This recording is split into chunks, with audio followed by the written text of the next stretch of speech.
Սիրելի իմ ժողովուրդ, առավոտվա կաշաները պարտադիր են 45-50 անց մարդկանց համար, որովհետև երբ օգտագործում ես կաշա, եւ այն էլ պետք է կաշան օգտագործվի որևիցե յուղով, բնական, այսօր մենք կանիփի յուղ ենք օգտագործում եւ վրան լցնում ենք մի փոքր կանեփ, հանգիստ ծամում ենք, հանգիստ, որովհետև այն պետք է շատ դանդաղ եւ շատ հանգիստ գնա օրգանիզմ, որովհետև մարսվում է աղեստամոքսային տրակտի կողմից չափից ավելի լավ եւ նրա մեջ գտնվող միկրոէլեմենտներն ու հանքանյութերը սնունդ են հենց մեր ուղեղի աշխատանքը, գլխուղեղի աշխատանքը լավացնելու համար, որպեսզի ձեր հիշողությունը լավ լինի, անպայման կարող եք հենց այդ կաշային անգամ ավելացնել թեկուզ մի փոքր սոխ,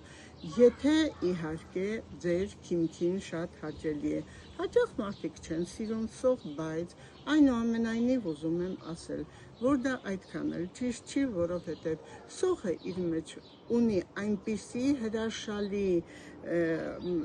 հատկանիշներ, այնպիսի միկրոէլեմենտներ, վիտամիններ եւ հակաբորբոքային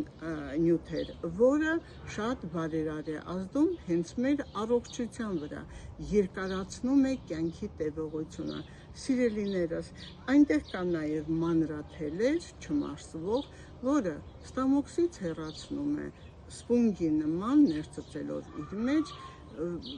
թույները, ոչ պիտանին։ Դրա համար նաև անհրաժեշտ է ոչ միայն սոխ, կարող եք նաև այլ կանաչի տեսակներ դուք կտրտեք շատ մանր, որովհետև այդ մանրաթելերը շատ առողջարար են մեր օրգանիզմին եւ այն իջեցնում է խոլեստերինի մակարդակը արյան մեջ։ Իհարկե, այդ կաշաները թեկուզ լինի տարբեր կաշաներ, պետք է լինի առանց շաքար, մի փոքր աղով եւ անպայման բնական յուղ։ Դա կարող է լինել քունջութի յուղ, կարող է լինել կանեփի յուղ, այս անգամ մենք օգտագործում ենք կանեփի յուղ եւ կանեփն էլ հետը, որովհետեւ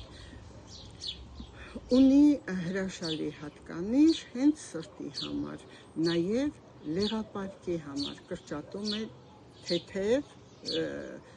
լեղամուղ հատկություն ունի, այնպես որ սիրելիներս, օգտագործեք այն, ինչ որ բնությունն է տալիս, օգտագործեք այն սնունդը,